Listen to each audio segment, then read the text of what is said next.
Hi, today we're going to be taking a trip around the allotment and getting some jobs done.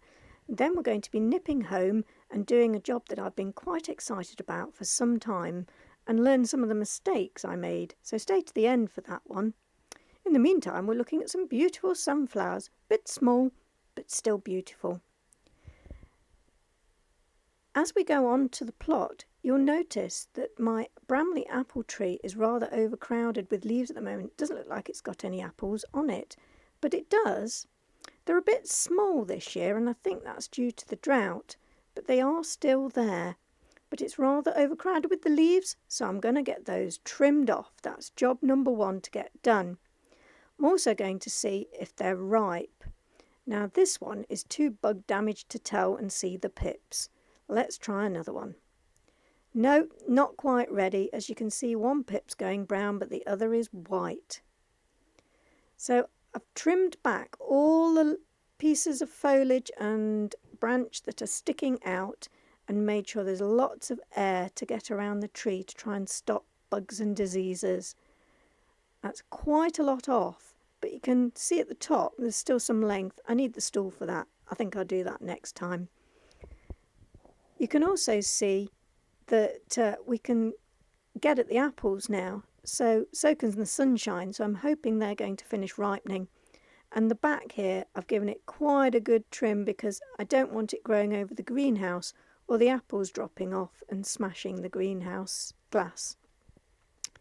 There's a couple of beauties. Again, not that big, but they'll still make some great apple puree and maybe some pies as well. We'll see what we get round to. So let's pan round, and we can see here the last of the potatoes. They need getting up. Now these are a main cropped. They're supposed to be large. There's supposed to be lots of them. But again, I think it's down to the drought because I didn't add much extra water to these beds. They're just not very big. I mean, there's a reasonable number of them, but I'd expect a lot more. That's 3/4 of the bed done, look, and I've got a bucket and a bit. Bit disappointing, but they'll still be delicious. So getting it finished off, again, rather disappointing, but I do believe it's better than some people have got. You have to let me know down below whether you got a better haul than that on your main crops. Right, going round now to the carrots. We really need to do a pull test at the very least. Now, I spy a good carrot. Lovely. So we can start pulling, and I think I've decided, looking down there, where there's some damage to that other carrot, that we're going to have to pull the whole bed. In previous years, we have lost a lot of carrots to rodent damage. And I'll show you another one in a bit that has got quite a lot of damage on it that I've spied. So that's a few pulled. I think they're quite a good size. And, they're not perfectly straight, but they're pretty straight. I'm happy with that. So we'll take them. Oh gosh, look at this one. Nibbled all round the top by some rodent. I think it's a mouse, because I found a mouse hole within the bed, so it's obviously sort of popping up and having its lunch and having a jolly good time.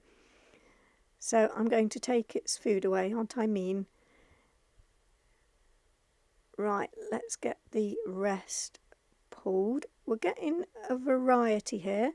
I must say, I'm a bit slapdash when I put my seeds in. They just go in rows, and then I see what I get. And sometimes I do oversow a bit, and I don't bother pulling.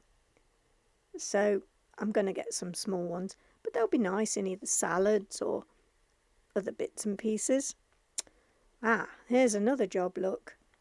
Lots of tomatoes to pick. Now they're Roma tomatoes, they're my sauce tomatoes, the ones that I freeze, if you've watched previous videos, and then I'll make them to a sauce eventually. But wow, that's quite some haul. I have to get them washed up and frozen and wait to the end of the season to get them sorted out.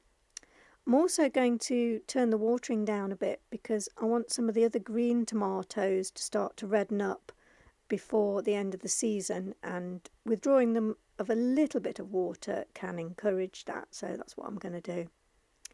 Now in these beans I want them to create seeds to eat, so they're storage beans, and they're still flowering, so I'm hoping they're going to have enough of a season left. I'm not sure, but we are getting to the point that we're getting actual beans hanging, but they're not full and drying out, so got to cross our fingers on those.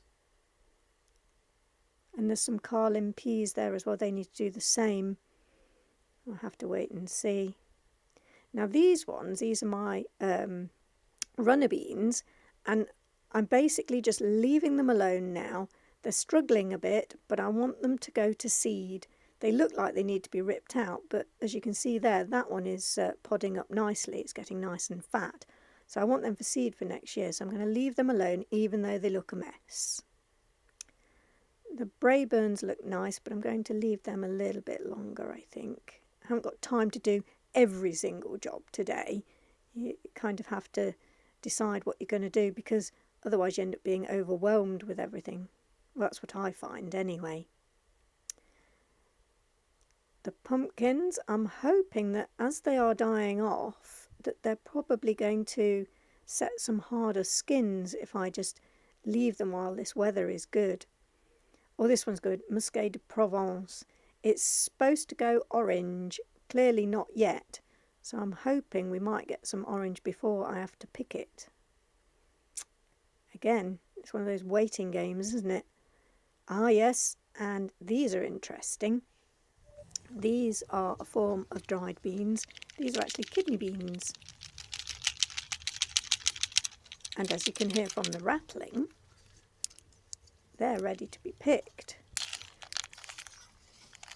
So that's what I've been waiting for. I mean, they're not all quite at this stage, but I think I can pick a great deal. So let's get those done now.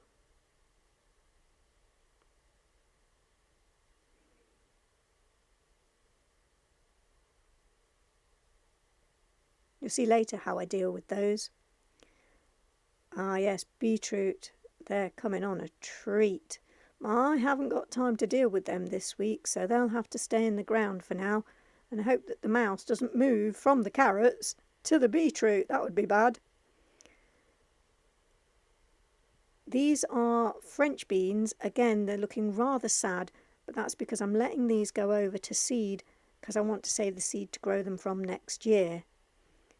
Those ones up top are not ready, but this one's getting close. It's going yellow, but I'd really like to wait until it was crispy and brown. It all really depends on the weather. If this warm weather continues, we'll be fine. But if it goes wet and damp for a long period of time, I might have to pick them as they are and take them inside to dry, because otherwise they'll just rot or sprout, which is a disaster when I want them for seed for next year. Oh, the brassica cage. All that's got in it really is a load of rubbish. I'll have to deal with that. Got a pumpkin over here. Not sure that's going to do anything. I'll have to, I'm afraid it's another wait and see. It's a Muscat de Provence, but it's a bit on the slow go. Right, let's get this brassica cage sorted. So I might as well remove the cover and take all the weights off it, because it'll make it a darn sight easier to clear out if I can just get in there and not have to bend under the cover. And being as I haven't got anything to go back in it at the moment, I might as well get the cover folded up. So I'll take that out the front of the allotment to do in a bit. I'll get these all chopped off. If I can, I like to leave in the roots, and they'll just rot into the ground. I think it does the soil good, and all of this can then go on the compost heap. I'll probably give it its own little bit in a while to compost down, because the stalks take an age to break down. Now, working my way along here, it did take some time to clear, as I'm sure you can imagine, but I managed it. This is the other side, and I found a rogue, I was going to say fennel, but it's not fennel, it's dill. That's what it is. I knew I could remember. So I'm going to save a load of that seed as well. I'm sure this one will actually seed down a bit all by itself, but could use some of that in my cooking. So I'll get that put in a pot. Okay, let's get all these cabbage bases cut out. We harvested the cabbages some time ago, but I just haven't had a chance to get through all of this. But what I'm hoping is if I can get it all cleared and then we get some rain, some of the soils start to absorb up that moisture again. Oh, not only did we have a rogue dill plant, we have a rogue antirrhinum, a snapdragon. And that bit still makes me laugh. I love that. It's so funny. Might move that, maybe, but not today. Okay, so that's that looking a lot tidier. A lot more comfortable with how that looks now. We'll just quickly scan past the rather shabby looking bean beds, because as we know, we're saving those for seed, so we'll just, ignore them for a bit. Oh, these Brayburns, I so want to pick them and haven't got time to deal. Leave them, leave them. Oh, tempting. No, no. Okay, scanning past the strawberries. There seems to be quite a lot of weeds in there, but I'll do that another day. Ah, yes, hollyhocks. They have these amazing seed heads. They remind me of jukeboxes with all the records going round. Now, you can harvest these to seed wherever you see fit, but the plant will do it around itself for you. But I have been warned by other people that have had nasty accidents with these, that sometimes if you're gardening beneath one and it sheds, you can get them in your eye, and it's really painful apparently. So I tend to be rather careful about that. Blackcurrant's been struggling. This, I keep going on about the drought, but you know what I mean. It's going crispy early, which is a bit worrying. I better give that a slug of water in a bit, just to try and keep it happy. And then we've got the red Falstaff. That's looking quite good actually. That's surprising. They're not that much smaller than they usually are, so maybe we'll get a good harvest off that. But not today. I doubt they're ready anyway, because with testing the bramleys, it suggests to me that the other two need a few weeks as well. So now we're back home. Let's get a few jobs done here. And the first one is those beans that I picked earlier are kidney beans. So I need to make sure that they get shelled and then jarred up, so that I'm going to keep the majority of these, to be honest, for seed for next year, because there aren't that many, and I'm going to try and grow more next year. But eventually these are going to go in a chilli or a bean salad.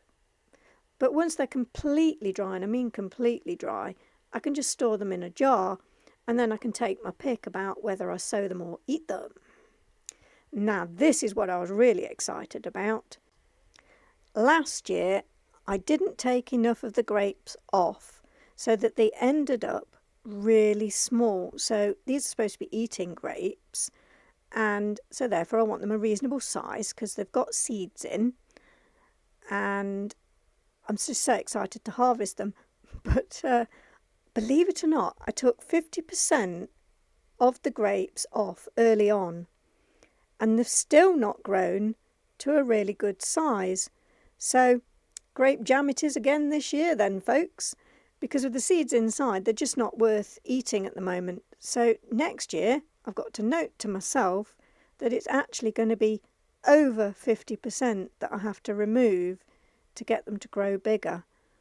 I mean, if anybody out there grows eating grapes and has got any advice, I'd greatly appreciate it, because I'd really like to eat some of them and not just make them all into jam. But when I did them last year and I made the mistake, the jam was delicious. So we'll see.